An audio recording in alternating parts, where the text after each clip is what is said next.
সম্পর্ক করছে আর একটা মেয়ে মানুষ, তার নাম কি? খাদিজা। ধরে গান, তার নাম কি? তখন কিন্তু আমাদের নবী নবী না, মাত্র 25 বছর। 25 বছর খাদিজার বাড়িতে কাজ করত। কিন্তু খাদিজা ওই হালিমাতুস সাদিয়ার মতো এমন কিছু দেখছে, দেখার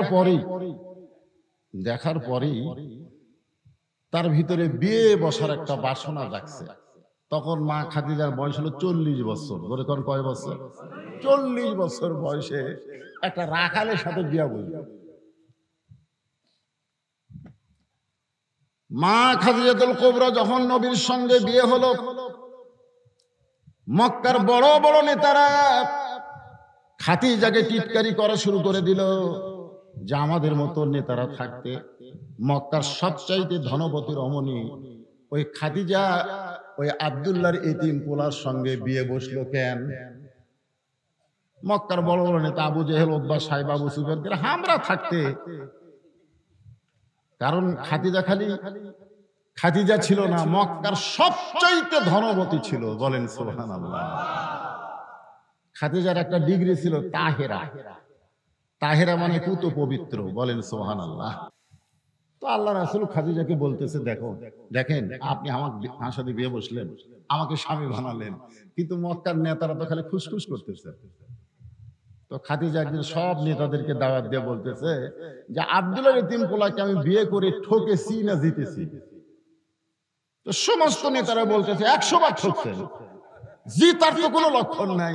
আপনার বাড়িতে রাখালি করতো, আর সেই গরিব এতিমরে আপনি বিয়ে করে জিতলেন কেমনে? আপনি ঠকে গেছেন। খাদিজা বলতেছে তাহলে আমার 3টা প্রশ্নের উত্তর দাও। 1 নম্বর প্রশ্ন হলো, তোমরা বলো আমার বংশ ভালো না আব্দুল্লাহর এতিম পোলার বংশ ভালো? সব নেতারা তো মাথা নিচু করে কয়, বংশের দিকে খেয়াল করলে খাদিজার বংশের চাইতে আব্দুল্লাহর এতিম পোলার বংশই ভালো। তাহলে দেখো, বংশের দিক দিয়ে নিম্ন বংশের খাদিজা উচ্চ বংশের একটা স্বামী পাইছে। 2 নম্বর প্রশ্ন হলো, বলো মক্কার নেতারা বলো, চেহারার দিক দিয়ে আমি সুন্দর না আব্দুল্লাহর এতিম পোলা সুন্দর? সমস্ত নেতারা বলতে, খাদিজা তুমি কেন, গোটা দুনিয়ায় আব্দুল্লাহর এতিম পোলার মতো সুন্দর কোন যুবক পাওয়া যাবে না। খাদিজা বলতে, তাহলে দেখো আমি একটা কম সুন্দরী মেয়ে মানুষ একটা সুন্দর যুবককে স্বামী হিসাবে পেলাম, কে জিতলো? তো নেতারা বলে এই দিকটা তো তুমিই জিতলে। খাদিজা বলে আমার 3 নম্বর প্রশ্ন হলো, আমার বয়স বেশি না আব্দুল্লাহর এতিম পোলার বয়স বেশি? সবাই বলতে, তুমি তো 40 বছরের বিধবা। খাদিজা বলে 25 বছরের একটা তরতাজা যুবক আমি স্বামী হিসাবে পেলাম, তাহলে আমি ঠকলাম কোন দিক দিয়ে? বংশের দিক দিয়ে ভালো বংশের স্বামী পেলাম, সুন্দরের দিক দিয়ে সর্বসুন্দর স্বামী পেলাম, আবার বয়সের দিক দিয়ে তরতাজা একটা যুবক স্বামী পেলাম। আমি তো ঠকিনি, ঠকছে আব্দুল্লাহর এতিম পোলা। তোমরা উল্টে পেঁচাল পাও কেন? তখন নেতারা বলতেছে, তুমি যে ধনী আর সে যে গরিব। খাদিজা বলতেছে, ধনী এবং গরিব এটাই যদি ঠকার মাপযন্ত্র হয়, তাহলে শুনে নাও আমার যত সম্পদ আছে এই মুহূর্তে আব্দুল্লাহর এতিম পোলাকে আমি দিয়ে দিলাম। দেখিয়া নবীর মুজিজাত ধন্য বিবি খাদিজা, দেখিয়া নবীর মুজিজাত ধন্য বিবি খাদিজা, ধন সম্পদ করিলেন অর্পণ। ওগো নবী, দয়ার নবী গো, আপনি হলেন খাদিজার জীবন। সুবহানাল্লাহ। খাদিজাতুল কুবরার কাছে নবী 15 বছর। ধরে কোন কয় বছর? 15 বছরের 13 বছর যখন গেছে, তখন নবীর মধ্যে কি যেন একটা ভাব তৈরি হয়েছে, আর সেই ভাবে নবী খাদিজার ঘর ছেড়ে গাড়ে হিরাই উঠছে, মাটি থেকে 2600 ফুট উপরে। খুব খেয়াল করবেন, এই কোরআন কিন্তু সবসময় কোথায় থাকে? কথা কয় না, কোথায় থাকে? সব সময় উপরে থাকে। আপনার বাড়িতে যত জিনিস আছে আপনি বলেন তো, কোরআনের উপরে কিছু রাখা যাবে? আমি এক মাহফিলে যাই, দেখি বিজ্ঞাপন এরকম কোরআনের উপরে রাখছে। আমি চট করে বিজ্ঞাপন টান দিয়ে কোরআন একটু সাইড করলাম, আমি বলা হুজুর কি হয়েছে? আমরা কোরআনের উপরে কোনো কিছু রাখা যাবে না, মাহফিলের বিজ্ঞাপন কে কোনো কিছু একটা হাদিস শরীফ পর্যন্ত আল্লাহর কোরআনের উপরে রাখা যাবে না, বরং হাদিসের উপরে কোরআন রাখতে হবে। জোরে কোন কথা ঠিক কিনা? এই জন্য 2600 ফুট উপরে আল্লাহ রাসূল সাধনা করলেন, ধ্যান করলেন। এরপরে আল্লাহ তাআলা পবিত্র কোরআনের মাত্র 5টা আয়াত প্রথম নাজিল করলেন।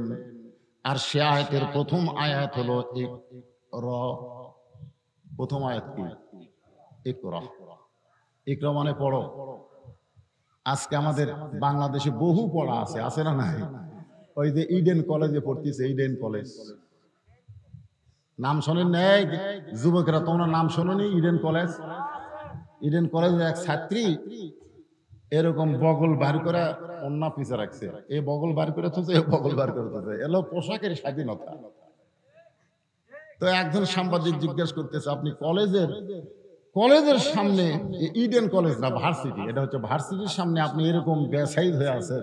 তখন মেয়েটা বলতেছে, আমি তো কলেজ থেকে মাস্টার ডিগ্রি পাস করছি, কিন্তু পোশাকের স্বাধীনতা অর্জন করার জন্য আমার দাদি নানির পোশাক পরছি। আর দাদি নানি বলে বগল কাটা পোশাক পরতো। আগেকার দাদি নানিরা পরছে, পরে কি কলেজে গেছে না ঘরের মধ্যে থাকছে? তার মানে বোঝা গেল ইডেন কলেজের পড়া না। ইকরা মানে বুঝতে হবে। ফেরেশতা জিবরাইল বললেন ইকরা পড়েন, আল্লাহ নবী বললেন পড়বো না। ফেরেশতা জিবরাইল বললেন পড়েন, নবী বললেন পড়বো না। তৃতীয়বার যখন জিবরাইল বলতেছে আপনি কেন পড়বেন না, আল্লাহ রাসূল বললেন শুধু পড়তে বললেই পড়বো না, আগে জানতে হবে পড়ার ধরন কি। কি ধরন? লা ইয়ামুসুহু ইল্লাল মুতাহহারুন। এই যে আমি যদি আপনাদের বলে আসেন তো ধরেন তো, অনেকে বলবে হুজুর পড়া তো দূরের কথা, ধরতেই পারবো না, কারণ এটা ধরবার গেলে শরীর পবিত্র থাকা লাগবে। জোরে কোন কথা ঠিক? কারণ আল্লাহ বলেছে লা ইয়ামুসুহু, স্পর্শ করা যাবে না, ইল্লাল মুতাহহারুন, যতক্ষণ পর্যন্ত তুমি পবিত্র না হবা। তাহলে এর মধ্যে কি পড়া আছে যেই পড়া ধরবার গেলে শরীর আগে পবিত্র করা লাগবে রে? এখনকার ছেলেরা পড়ে, পেশাব পড়ে পায়খানা করে। ফেরেশতা জিবরাইল বললেন বিইসমি রাব্বিকাল্লাযী খালাক, যে আল্লাহ আপনাকে সৃষ্টি করেছেন সে আল্লাহর নামে পড়ে।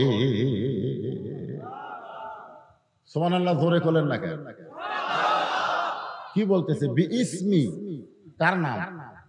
বিইসমি রাব্বিকাল্লাযী খালাক, খালাকাল ইনসানা মিন আলাক। এখন বলেন নবী কিসের তৈরি?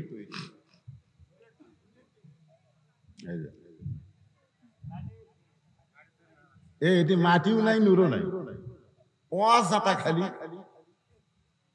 আমাদের বাংলাদেশে এই যে এখন যারা রাজার ভাগে গেল, ওই গ্রুপ বলবে নবী নূরের তৈরি, আছে না নাই? আমরা নবী সম্পর্কে জানবো তো, নবী যে আমাদের আদর্শ, নবী আমাদের মডেল, সেই নবী সম্পর্কে যদি নাই জানি তাহলে মানা যাবে? মেম্বারও নেতা, চেয়ারম্যানও নেতা, এমপিও নেতা, আবার প্রধানমন্ত্রীও নেতা, সব নেতা কি একই নেতা? কি কন? মেম্বার চেয়ারে বসে আছে, ইতিমধ্যে যদি চেয়ারম্যান আসে তাহলে মেম্বার কি চেয়ার একটাই? তো মেম্বার কি চেয়ারত বসে থাকবে?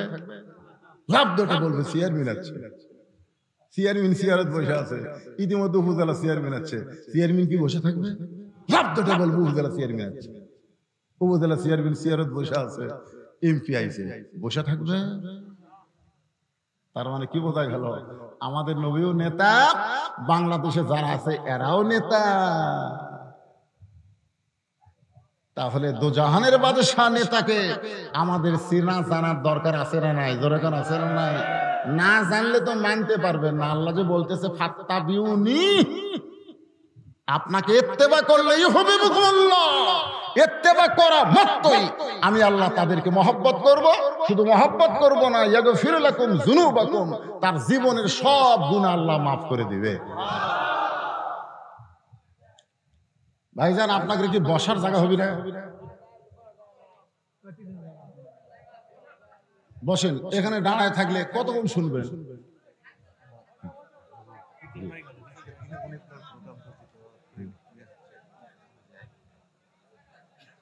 কিছু বলবেন নাকি?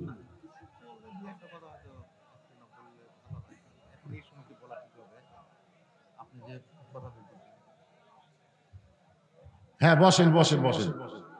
এই আপনারা শোনেন, আজকে আল্লাহ রাসূল জানবেন, বুঝবেন, তারপরে মানবেন, এই নিয়তে ওয়াজগুলো শুনবেন কোরআন থেকে। এই জন্য একটু জমে বসেন, তো জমে বসেন, একটু জমে বসেন। যার সামনে ফাঁকা আছে এই ফাঁকা জায়গাটা পুরো করে বসেন। আর যারা আশেপাশে ঘোরাঘুরি করতেছেন, আল্লাহর রাস্তে জান্নাতের বাগানে বসেন, বসেন, সকলে বসেন, একটু জিকির করেন লা ইলাহা ইল্লাল্লাহ, লা ইলাহা ইল্লাল্লাহ, লা ইলাহা ইল্লাল্লাহ, লা ইলাহা ইল্লাল্লাহ, লা ইলাহা ইল্লাল্লাহ, লা ইলাহা ইল্লাল্লাহ, লা ইলাহা, লা ইলাহা ইল্লাল্লাহ মুহাম্মাদুর রাসূলুল্লাহ সাল্লাল্লাহু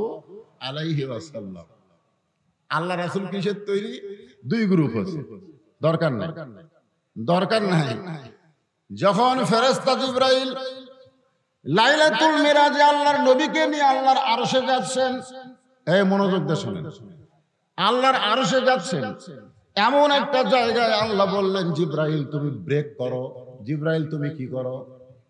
ব্রেক করো, তুমি আর সামনে পা বাড়ায়ো না, কারণ 70,000 নূরের পর্দা, সেই পর্দা পাড়ি দিয়ে তুমি জিবরাইল যদি আসতে চাও, তোমার অস্তিত্ব পুড়ে হবে ছাই। ওখান থেকে আমার নবীকে আমি একলাই নিতে চাই। জিবরাইল কিসের তৈরি? এই ফেরেশতা কিসের তৈরি? নূরের তৈরি। তাহলে নূরের তৈরি ফেরেশতাকে আল্লাহ বলতেছে 70,000 নূরের পর্দার ভিতর দিয়ে তুমি যদি আসতে চাও নবীর সাথে, তোমার অস্তিত্ব পুড়ে হবে ছাই। তুমি ব্রেক করো, ওখান থেকে আমার নবীকে আমি একলাই নিতে চাই। সুবহানাল্লাহ বলেন না? তাহলে 70,000 নূরের পর্দা পাড়ি দিতে জিবরাইল যদি পুড়ে যায়, অস্তিত্ব শেষ হয়ে যায়, সেখান থেকে আমার নবী যাবে এতগুলো নূরের পর্দা পাড়ি দিয়ে। নবী কিসের তৈরি? আবার কয় নূরের তৈরি। হালিমাতুস সাদিয়া বলে মাঝ রাস্তা থেকে আমি ফেরত যাচ্ছিলাম, কারণ সমস্ত মেয়েরা বলতেছে মক্কায় যারা ধনী ঘরের সন্তান তারা কেউ আর নাই, তাদের সকল সন্তানকে আমরা নিয়েছি, বিনিময়ে অনেক হাদিয়া পেয়েছি। হালিমাতুস সাদিয়া বলে আমি দুর্বল গাধার পিঠে চড়ে যাচ্ছি, এই জন্য আমার যাইতে একটু দেরি হয়েছে। তাই বলে মক্কা তার কোনো সন্তান নাই? অন্য মেয়েরা বলতেছে আছে একজন, আছে একজন যে জন্মের আগে বাবা হারাইছে। হালিমাতুস সাদিয়া বলে জন্মের আগে যে বাবা হারাইছে, অসহায় এতিমকে নিয়ে আমি কি করব?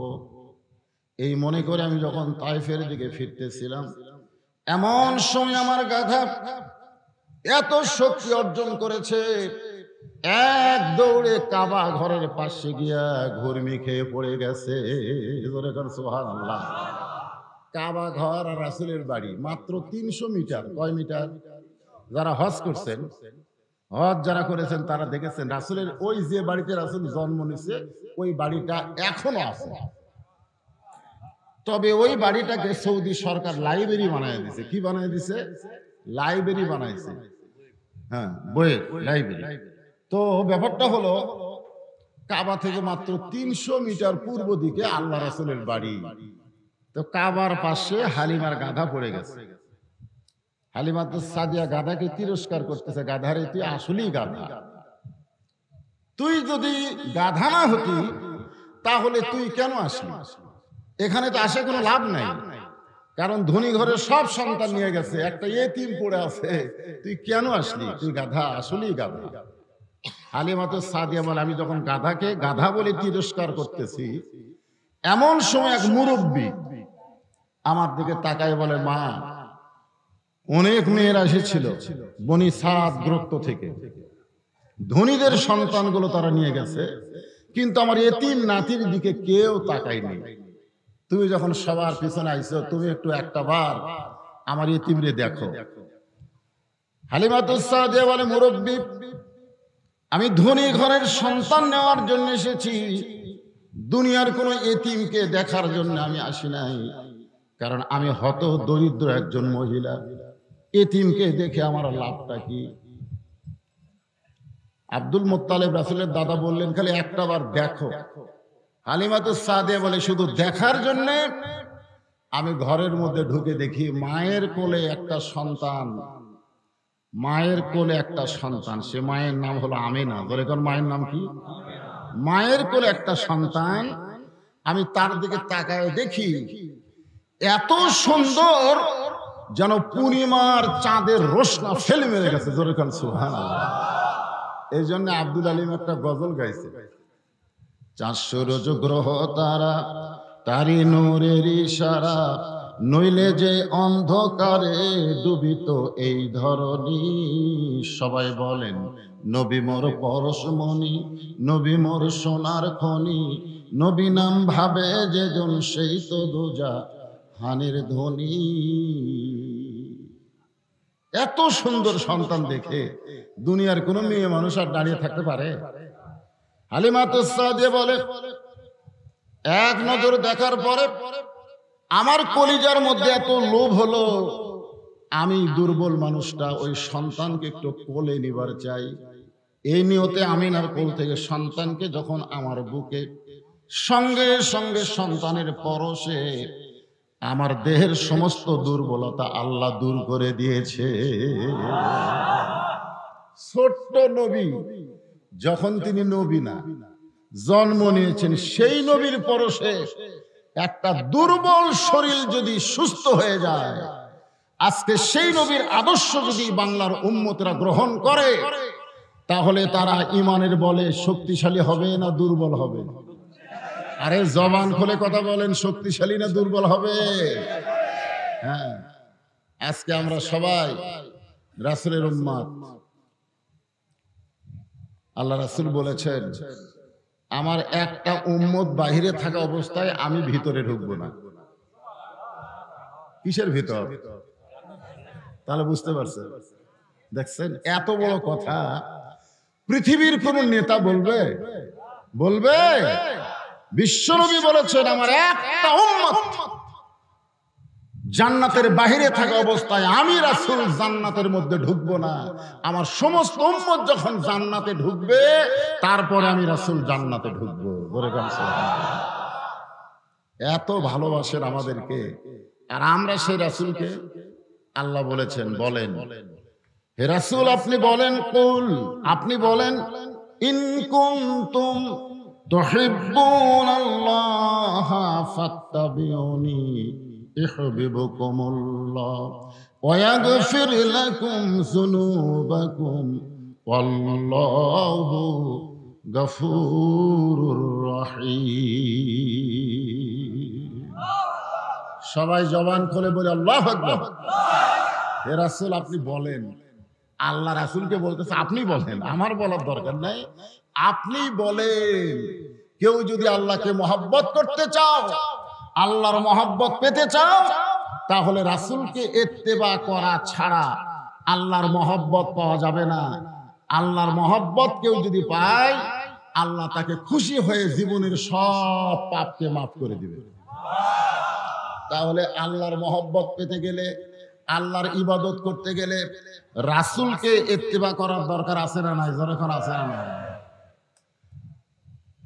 আমিনা বলতেছে, অনেক মেয়েরাই ছিল, কিন্তু আমার সন্তান এতিম বলে আমার ঘরে কেউ ঢোকে নাই। তুমি আমার সন্তানকে আমার কোল থেকে যেভাবে কোলের মধ্যে নিলা, বুকের মধ্যে নিলা, তুমি কি আমার সন্তানকে গ্রহণ করবে?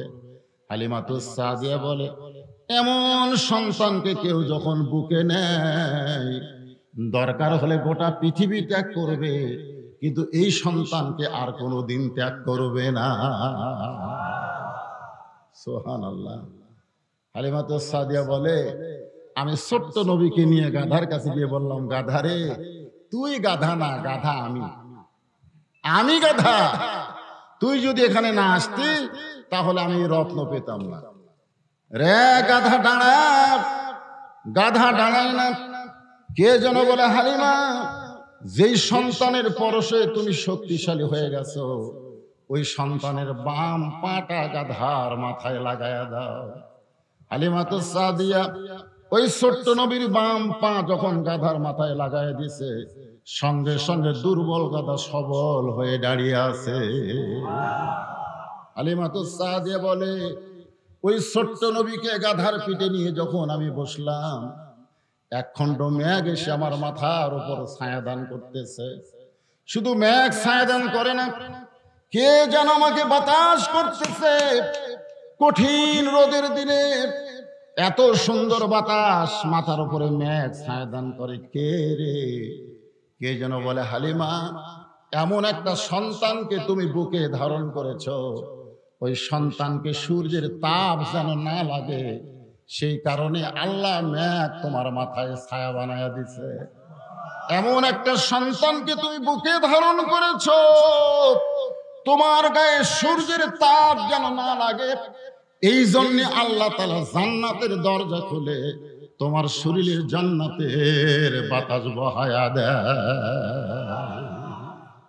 এটা হলো রাসূলের মিলাদ। রাসূল দুনিয়াতে এসে তিনি যে একজন বিশ্ব নবী হবেন, তখন দুনিয়ার কেউ জানতো না, ঠিক কিনা বলেন? জেনেছে সম্পর্ক যারা করেছে, হালিমা সম্পর্ক করেছে, কিছুটা জেনেছে। এই জন্য হালিমাতুস সাদিয়া ঈমান নিয়ে দুনিয়া থেকে বিদায় নিয়েছে। জান্নাতুল বাকি, জান্নাতুল বাকি যারা হজ করতে গিয়ে জান্নাতুল বাকি জিয়ারত করেছেন, তারা দেখবেন জান্নাতুল বাকির মাঝখানে মা হালিমাতুস সাদিয়ার কবর। জোরে কোন সুবহানাল্লাহ। আল্লাহ রাসূল নিজের হাতে দুধ মাকে কবর দিয়েছেন। নিজের হাতে দুধ মাকে কি দিয়েছেন? কবর দিয়েছেন। আল্লাহ রাসূলের মা তো 6 বছর বয়সে মারা গেছে, ঈমান গ্রহণ করতে পারে নাই, কিন্তু দুধ মা হালিমাতুস সাদিয়া ঈমান গ্রহণ করে দুনিয়া থেকে বিদায় নিয়েছেন। আমি আজকে সে রাসূলকে নিয়ে আপনাদের সামনে কথা বলবো, একটু মনোযোগ দিয়ে শোনেন। রাসূলের 40 বছর, রাসূলের যে 40 বছর, রাসূলের বিরুদ্ধে একটা মানুষও ছিল না মক্কায়। কয় বছর? 40 বছর আবু জেহেলও রাসূলের পক্ষে। জনগণকে ডাক দিয়ে, এরকম হাজার হাজার জনগণকে ডাক দিয়ে আবু জেহেল বলতেছে, ভালো মানুষ যদি দেখতে চাও, আব্দুল্লাহর এতিম পোলার দিকে তাকাও। আজ থেকে আমি ঘোষণা করলাম, আজ থেকে আব্দুল্লাহর এতিম পোলা হচ্ছে আল আমিন। এই ঘোষণা করেছে আবু জেহেল। কি ঘোষণা করছে? আল আমিন। টাকা পয়সা যা ব্যাংকে রাখার দরকার নাই, আব্দুল্লাহর এতিম পোলার কাছে রাইখা দিও, ওই টাকার কোনোদিন খিয়ানত হবে না। মক্কার কোন কেউ আল্লাহ রাসূলের বিরুদ্ধচারণ করেনি, সবাই শুধু তারিফ করেছে, তারিফ আর তারিফ। এত সুন্দর ছেলে, এত সুন্দর মানুষ, সুবহানাল্লাহ। কিন্তু বিরুদ্ধচারণ হয়েছে কখন? যখন নবীর উপরে আল্লাহ তাআলা এই যে দেখতেছেন, তাফসিরুল কোরআন মাহফিল নাম দিয়েছে যুবকেরা। হ্যাঁ, এই কোরআন শরীফ যখন নবীর উপরে নাজিল হলো, এই নাজিল হওয়ার পর থেকেই, কারণ কোরআন এমন একটা কিতাব যেটা শুধু ঘরের মধ্যে রাখলে হবে না।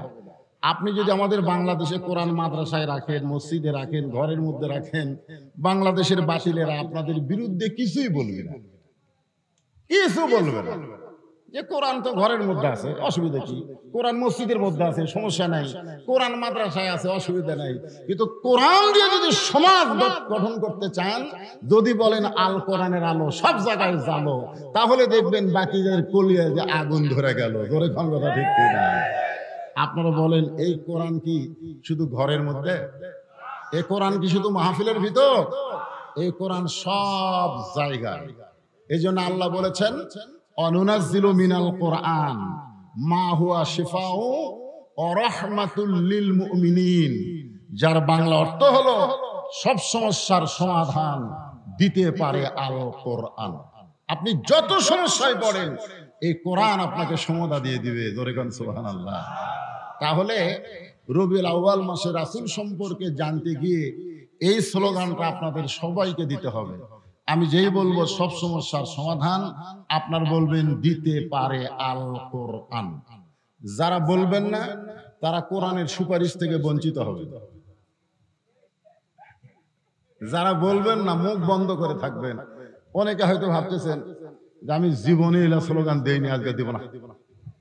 হ্যাঁ, আছে তো বাংলাদেশে এমন কিছু দল আছে যেই দলে এই কোরআনের পক্ষে আল্লাহর পক্ষে কথা হয় না। জোরে কোন কথা ঠিক কিনা? কিন্তু আমরা যখন কোরআনের প্যান্ডেলের মধ্যে বসে গেছি তখন আমরা কোনো দল নাই, আমরা এক দল। ঠিক কিনা বলেন? আমরা যখন মসজিদের মধ্যে ঢুকি, আপনারা বলেন তো মসজিদের মধ্যে যে আওয়ামী লীগ ভাই নামাজ পড়ে ঢোকে না? বিএনপি যারা নামাজ পড়ে ঢোকে না? জামাত ইসলাম পীর মুরিদি যারাই নামাজ পড়ে ঢোকে কি ঢোকে না? আপনারা কোনোদিন দেখছেন যে আওয়ামী লীগ বাম পায়ে ঢুকছে? ঢোকার সময় সবাই একই পা একই দোয়া। আবার যখন কাতারবদ্ধ হয় তখন দেখবেন একে ডাহা আওয়ামী লীগ আর ডাহা বিএনপি একসাথে কাতার সোজা করতেছে। ইমামতি করার কেউ নাই রে। তখন বলতেছে জামাত ইসলামের এক ভাইকে, ভাই তুই সামনে যা, কারণ বিএনপি আওয়ামী লীগের মধ্যে ইমামতি করা খুব কঠিন। ধরে কোন কথা ঠিক কিনা? এখন জামাত ইসলাম তাবলীগের এক ভাইকে দেখে বলতেছে, ভাই তুই সামনে যা ভাই। তখন কই, ভাই রে তুই হলি স্বাধীনতার স্থপতি আর তুই হলি স্বাধীনতার ঘোষক। বিএনপি ঘোষক আর আওয়ামী লীগ হলো স্থপতি, আর আমি হলাম রাজাকার। কই মসজিদের মধ্যে কোনো দলাদলি নাই রে, মসজিদের মধ্যে সবাই এক দল। ধরে কোন সুবহানাল্লাহ। তাহলে মসজিদের মধ্যে ঢুকলে যেমন এক দল, কোরআনের মাহফিলে ঢোকা মাত্র আমরা কয় দল? এই জন্য সবাই বলবেন, আমি যে বলবো সব সমস্যার সমাধান আপনার বলবেন দিতে পারে আল কোরআন। বলতে পারবেন? সব সমস্যার সমাধান আল কোরআনের আলো। না, ঘরের কথা তো আগেই বললেন। আমি যখন ঘর ছিলাম আলো, ঘর থেকে যখন বাইরে হলাম তখন দুই ছেলে খালি মোবাইলে লাইট ধরতেছে, রাস্তা দেখাচ্ছে আমাকে। তার মানে কি বোঝালো? যে খালি ঘরে আলো হবি না, ওই প্যান্ডেল পর্যন্ত যা রাস্তা অন্ধকার আলো করা লাগবে। ধরে কোন কথা ঠিক কিনা? অন্ধকার রাস্তা রাখলে হবে না, সব জায়গায় যে বলবো আল কোরআনের আলো, আপনার একটা খাঁটি স্লোগান দেবেন, সব জায়গায় জালো। বলতে পারবেন না? আল কোরআনের আলো, কোরআন হাদিস যেখানে, দুনিয়ার মুসলমান লিল্লাহে তাকবীর। আলহামদুলিল্লাহ। ফেরেশতা জিবরাইল বলতেছে, ইয়া রাসূলুল্লাহ, শুনেন শুনেন, মনোযোগ দিয়ে শুনেন, আজ থেকে এই ফিতনা দূর হবে। ইয়া রাসূলুল্লাহ, জিন হলো আগুনের তৈরি, ফেরেশতা হলো নূরের তৈরি, মানুষ হলো আদম হলো মাটির তৈরি, কিন্তু আপনি নবী কিসের তৈরি? এতগুলো নূরের পর্দা পাড়ি দিয়ে আল্লাহর কাছে যাচ্ছেন, আমি একটু জানতে চাই। সঙ্গে সঙ্গে নবী বললেন, জিবরাইল, আমি কিসের তৈরি আমি জানি না, যিনি তৈরি করেছেন তিনি ভালো জানেন। আর কোন ফিতনা আছে? নবী কিসের তৈরি, কে তৈরি করছে? তাহলে আল্লাহ ভালো জানে, আমরা মাথা ঘামাই কেন? কবরের মধ্যে গেলে বলবে যে নবী কিসের তৈরি? কবরের মধ্যে গেলে কি বলবে? ওমান নাবিউকা, তোমার নবীকে মান হাজার রাসূল। নবীর চেহারা এনে আপনার সামনে এরকম দেখানো হবে যে দেখেন তো এটা কে। তখন আপনি যদি বলেন মানে নবীর কিছু করেন না, আপনি মাথার টুপি দেননি, মুকুট দাড়ি থননি, নবীর কোনো সুন্নত নাই, নবীর কোনো মহব্বত নাই, এখন নবী দেখে আপনি বলবেন কে রে?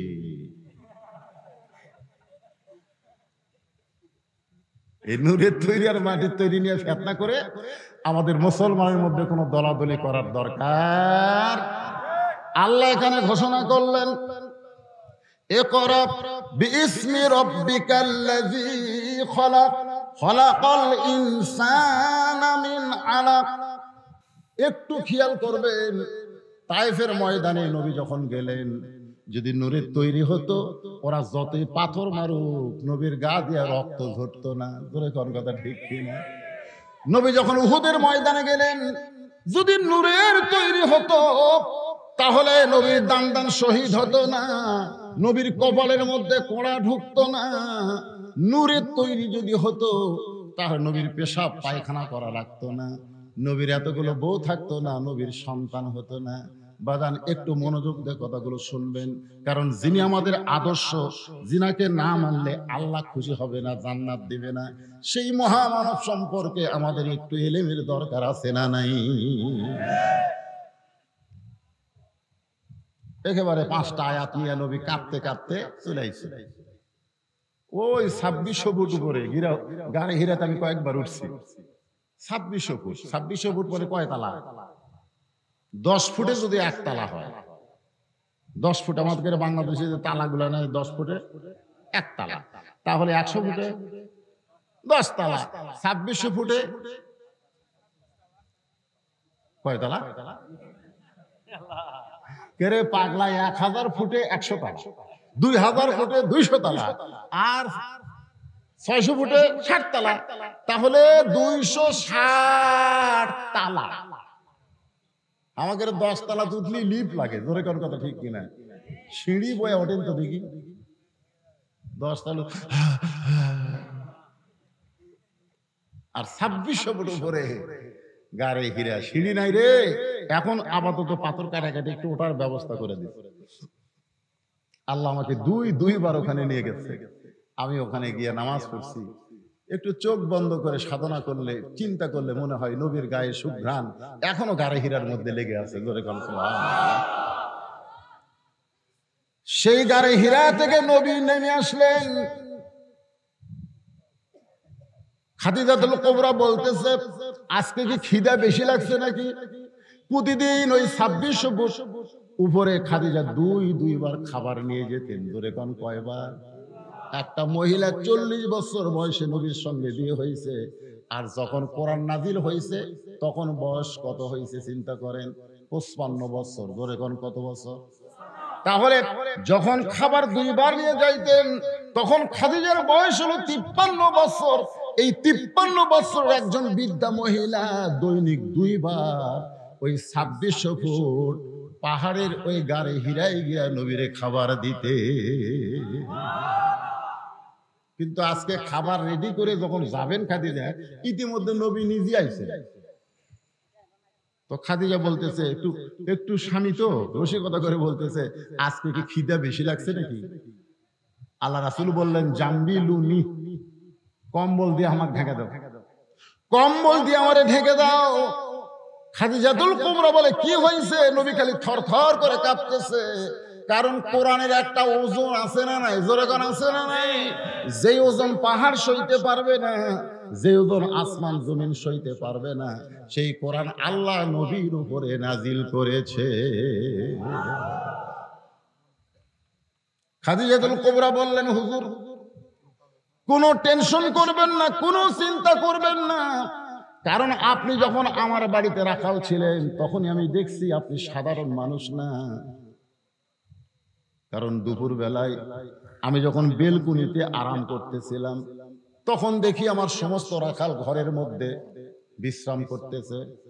হাজার হাজার উট দুম্বা মাঠে ময়দানে। খাদিজা বলতেছে আল্লাহ রাসূলের কপালে হাত দিয়া, যে আমি 40 বছরের বিধবা, মক্কার সবচাইতে ধনী মহিলা, আপনার মতন রাখালকে বিয়ে করার কারণ কি? এটা কি আমি আজ দেখছি? আজ থেকে 15 বছর আগে আমার সব রাখালগুলো ঘরের মধ্যে আরাম করতেছে। আমি রাখালের সর্দারকে ডাক দিয়ে বললাম, এই সর্দার, এই হাজার হাজার উদ্দম্ব বাদ দিয়ে তোমরা ঘরের মধ্যে আরাম করো, তোমাদের কি ভয় ডর নাই?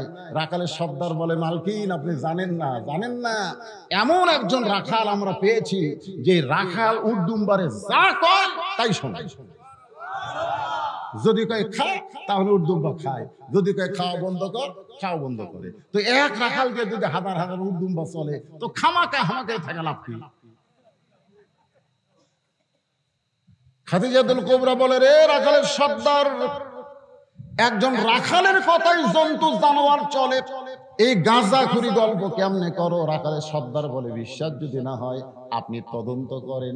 খাদিজা বলে, আমি নিজে তদন্ত করতে গিয়ে দেখেছি আপনি যখন দাঁড়িয়েছিলেন আপনার মাথার উপরে সূর্যের কোনো তাপ নাই, আপনার মাথার উপরে আল্লাহ আসমানের ছায়াকে ম্যাক করে দিয়েছে। আমি আর একটু নিকটে গিয়ে যখন তাকায় দেখি, তখন আপনার চেহারার দিকে তাকায়, মানুষ কোনদিন কি এত সুন্দর হয়? সেদিন থেকে বিশ্বাস আপনি সাধারণ কোনো মানুষ না, স্বয়ং আল্লাহ তাআলা আপনার উপরে হেদায়েতের নূর দিয়েছে। আজ থেকে আপনি হলেন সিরাজাম মুনীরা। এই সিরাজাম মুনীরা মানে কি? অনেকে বলে না, ওই যে আলো আসতেছে, ওই যে আলো আসতেছে। আলো আসতেছে না আলো আনতেছে? আপনারা কোন তো ভাই, আলো আসতেছে না আনতেছে? তা আমরা কি বলি? ওই যে আলো আসতেছে, আলো আসতেছে। তো কাছে যখন আসলো তখন দেখলো, না রে, এটা আমাদের পাড়ার উমুক হেজাক লিয়ে আসছে। তো আপনারা এখন বলেন তো, ভাই হেজাক ধরে আছে তার দাম বেশি না হেজাকের দাম বেশি? এ কথা কয় না, হেজাকের দাম বেশি না যাই হেজাক লিয়ে আসতেছে তার দাম বেশি?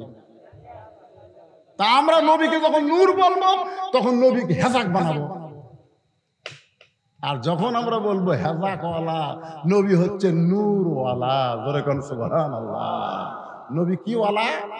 নূরওয়ালা। আর সেই নূর হচ্ছে আল্লাহর কোরআন। জোরে কোন সুবহানাল্লাহ। শুরু হয়ে গেল। গোপনে গোপনে আল্লাহ নবী কোরআন তেলাওয়াত করেন, কোরআন নাজিল হয়। মক্কার নেতারা গোপনে গোপনে নবীর কোরআন তেলাওয়াত শোনা শুরু করলেন। সুবহানাল্লাহ কবেন না?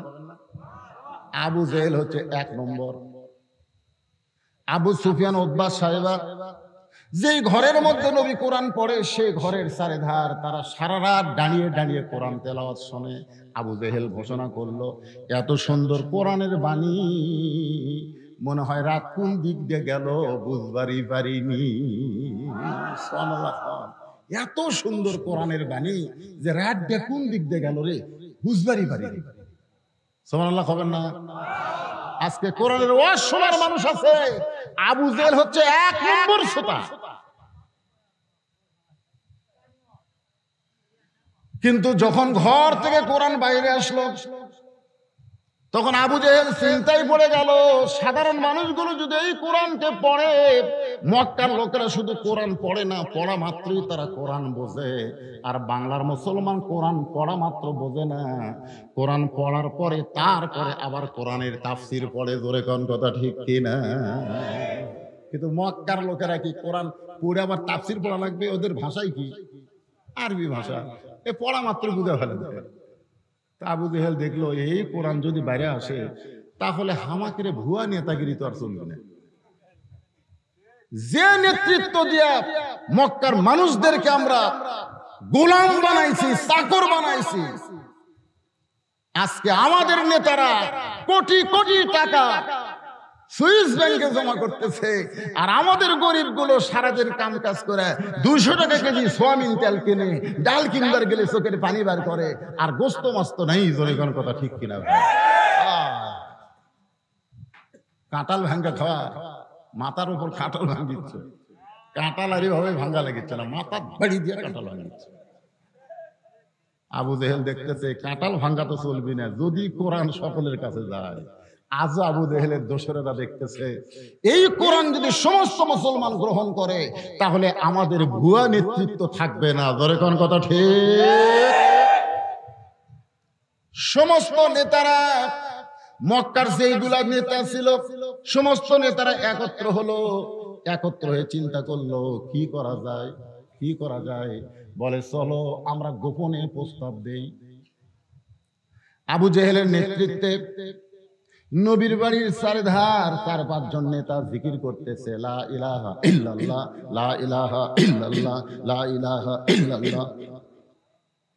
খাদিজাতুল কুবরা বলতেছে, হুজুর নেতারা মনে হয় মুসলমান হলো, আমরা ঘরের মধ্যে আর ওরা আমাদের ঘরের চারিধার কলেমার জিকির করে। আল্লাহ রাসূল দরজা খুলে বলতেছে, আসেন আমার বুকের মধ্যে আসেন, আমার বুকের মধ্যে আসেন। লা ইলাহা ইল্লাল্লাহ জিকির করতেছেন, আপনারা তো আমার দলে চলে আসলেন। আল্লাহ তাআলা কোরআনের আয়াত নাযিল করলো, কুল, হে রাসূল আপনি বলেন, ইন কুনতুম তুহিব্বুনাল্লাহ ফাত্তাবিউনি। শুধু লা ইলাহা ইল্লাল্লাহ বললে হবে না, মুহাম্মদ রাসূলুল্লাহ বলা লাগবে। ওরা খালি লা ইলাহা ইল্লাল্লাহ কয়, মুহাম্মদ রাসূলুল্লাহ বাদ দেয়। মুহাম্মদ রাসূলুল্লাহ, এই যে আমরা দরুদ পড়লাম, আল্লাহুম্মা সাল্লি আলা সাইয়্যিদিনা, পড়েন না? আপনার দরুদ পড়েন না? আল্লাহুম্মা সাল্লি আলা সাইয়্যিদিনা পড়েন না ভাইজান? পড়েন না? সাইয়্যিদিনা মানে কি? যেই দরুদ না পড়লে কোন ইবাদত কবুল হবে না, সেই দরুদে আপনি নবীকে নেতা বলতেছেন। সাইয়্যিদিনা মানে আমাদের নেতা। আপনি নামাজের দরুদে আপনি নবীকে নেতা বলতেছেন, আর দরুদ বাদ দিয়ে বাইরে যায় অন্য একজন মানুষকে নেতা বানায়া তার পিছনে চ্যামচাগিরি করতেছেন। একটু মনোযোগ দিয়ে শুনবেন। কলেমার জিকির করতেছে, লা ইলাহা ইল্লাল্লাহ, দরজা খুলে দিয়েছে। আল্লাহ বলতেছে, হুজুর যতক্ষণ মুহাম্মদ রাসূলুল্লাহ ফাত্তাবিউনি আপনাকে ইত্তেবা না করবে, ততক্ষণ পর্যন্ত ওদের কলমা আমি আল্লাহ গ্রহণ করব না। আমি আল্লাহ আপনাকে এত ভালোবাসি, সুবহানাল্লাহ। ওরা লা ইলাহা ইল্লাল্লাহ কইছে থেকে আপনি খুশি হয়ে গেছেন। যারা লা ইলাহা ইল্লাল্লাহ বলছে আপনি খুশি হয়েছেন, কিন্তু খালি আপনি খুশি হলে হবে, আমি আল্লাহকে খুশি হওয়া লাগবে। নবী বলতেছে, আল্লাহ আপনি কখন খুশি হবেন? বলে, যখন ওরা মুহাম্মদ রাসূলুল্লাহ বলবে তখন আমি আল্লাহ খুশি হব। তার মানে বোঝা গেল, আপনি যতই আল্লাহকে ঈমান বিশ্বাস করেন, নবীকে যদি গ্রহণ না করেন, আল্লাহ আপনাকে কখনো কবুল করবে না। জোরে কোন কথা ঠিক? তাহলে আল্লাহর নবীকে কবুল করতে গেলে, গ্রহণ করতে গেলে, নবীর আদর্শ আমাদের গ্রহণ করতে হবে। নবীর আদর্শটা কি এটা বোঝানোর জন্য বলতেছি, একটু মনোযোগ দিয়ে শোনেন। হোসাইন রাদিয়াল্লাহু বসে আছে। কে বসে আছে? হোসাইন বসে আছে। ইতিমধ্যে ইয়াজিদের কিছু লোক, আমাদের বাংলাদেশে এজিদ মার্কা মুসলমান আছে না নাই? এজিদ মার্কা মুসলমান যারা কালকে পূজার বাড়িতে গেছিল, এজিদের কিছু লোক এসে হোসেন রাদিয়াল্লাহকে বলতেছে, হোসাইন খামাখা গন্ডগোল করে লাভ কি? খামাখা আমাদের বাংলাদেশে টুপিওয়ালাদেরকে অনেকে বলে জিএমবি জঙ্গি, বলে কি বলে না? খামাখা ওয়াজের মাসে ময়দানে এসে নবীর 13 বছরের, মক্কার 13 বছরের ওয়াজ করবে, একটা কথা হবে না। কিন্তু বক্তারা মদিনার ইসলামের জায়গা, মানে মক্কার পিটন খাওয়ার ইসলাম আপনি সারা রাত ওয়াজ করেন, আপনার বিরুদ্ধে কেউ যাবে না। কিন্তু যেই মদিনার ইসলামত যাবেন তখনই কেউ, ওরে বাবা রে, কারণ মক্কার নেতা আসলে আবু জেহেল, নবী আসলো ইমাম। 13 বছরে মাত্র 320 জন মুসলমান। কিন্তু মদিনায় আমাদের নবী শুধু নবী ছিল না, আমাদের নবী রাষ্ট্র নেতা ছিল। জোরে কোন কথা ঠিক কিনা? হ্যাঁ, একটু হ্যাঁ করেন। একটু মনোযোগ দিয়ে শুনবেন নবীর উম্মতেরা। আর সময় বেশি নাই, ইমাম মেহেদী আলাইহিস সালাম অল্প সময়ের মধ্যে দুনিয়াতে আসবে। এখন থেকে আমাদেরকে সজাগ হওয়া লাগবে, সঠিক পথ আমাদের গ্রহণ করতে হবে। গ্রহণ করার দরকার আছে না নাই? কারণ যুবকেরা যখন বিপদে চলে যায়, অধিকাংশ যুবক দেখেন লাইনে নাই। অধিকাংশ যুবক যারা আজকে মাহফিল করতেছে, খোঁজ নিয়ে দেখেন, তাদের অধিকাংশ যুবক হয়তো এশার নামাজই পড়ে নাই। মসজিদের উন্নয়ন কল্পে মাহফিল করতেছে যুবকেরা, হয়তো দেখবেন ওয়াজ শোনার পরে ফজরের সালাতে খায়রুম মিনান নাওম শুনতে পাবে না, এরা ঘুম পাড়বে। তার মানে বোঝা গেল যুবকেরা লাইনে আছে না বিপদে গেছে? আজকে আমাদের নারীরা লাইনে আছে না বিপদে গেছে? আমার মায়েরা যারা পর্দার অন্তরে একটু মনোযোগ দেন। হুসাইন রাদিয়াল্লাহকে ইয়াজিদের লোকেরা বলতেছে, হুসাইন তোমার নানা হলো বিশ্ব নবী, তোমার বাবা হলো বিশ্ব আলেম, তোমার মা হলো খাতুনে জান্নাত, তুমি এমন একটা বংশ থেকে আইছো, তুমি খালি বসে থাকবে আর আমরা হাদিয়া দিব, তুমি বসে বসে খাবে। যেরকম বর্তমানে পীরের দরবারে পীর কোনোদিন মুরিদের বাড়িতে আসে না, বরং মুরিদেরাই পীরের বাড়িতে হাদিয়া লিয়া যায়। ধরে কোন কথা ঠিক কিনা? এজিদের লোকেরা বললো তুমি হবা বড় পীর। হুসাইনকে বলতেছে তোমার নানা বিশ্ব নবী, তোমার বাপ বিশ্ব আলিম, তোমার মা খাতুনে জান্নাত, তোমাকে গন্ডগোল করা লাগবে, কিসের যুদ্ধ রে, খালি বসে খা। সঙ্গে সঙ্গে হোসাইন দাঁড়িয়ে গেলেন। বসে থাকবার কথা বললো, হোসাইনকে বসে থাকছে। কুম কুম, আল্লাহ বলতেছে কুম, দাঁড়াও, লিল্লাহি, কার জন্য? এই কার জন্য দাঁড়ানো লাগবে? অনীতি আনুগত্য নিয়ে দাঁড়াও। হোসেন রাদিয়াল্লাহু বললেন, রে এদিকে সামসারা, আমার নানা শুধু বিশ্ব নবী না, আমার নানা হলো বিশ্ব নেতা। আমার বাবা শুধু বিশ্ব আলেম না, আমার বাবা হলো বিশ্ব বীর। সুবহানাল্লাহ। আমার মা শুধু খাতুনে জান্নাত নয়, আমার মা হলো জোহরা। তোমরা শুধু আমার নানাকে বিশ্ব নবী বলো, আমার বাবাকে বিশ্ব আলেম বলো, আমার মাকে খাতুনে জান্নাত বলো, আর্ধেক বলো। আর আর্ধেক কেন বাদ দাও? আমাদের নবী শুধু বিশ্ব নবী না, আমাদের নবী হলো বিশ্ব নেতা। আমার নেতা, তোমার নেতা। আমার বাবা কি? হোসেন বলতেছে এদিদের চামচারা, আমার বাবা শুধু বিশ্ব আলেম, আমার বাবা হলো বিশ্ববীর। মামুনুল হক যেমন বড় আলেম, তেমন আবার বড় বীর। জোরে কোন কথা ঠিক কিনা? এমনি জিলখানাত আছে। সাইদি সাহেব যেমন বড় আলেম, আবার তেমন বড় বীর। জোরে কোন কথা ঠিক কিনা? আর আমরা হলাম বড় বক্তা, কিন্তু বীর না, যার কানে তেলতেলা এখনো বাইরে ঘুরতেছি। জোরে কোন কথা ঠিক কিনা? এই 3 দিনের 29 বছরের আমির হামজা খালি বড় আলেম না, বড় বীর, যার কারণে কোন জায়গায় ঢুকে রাখছে।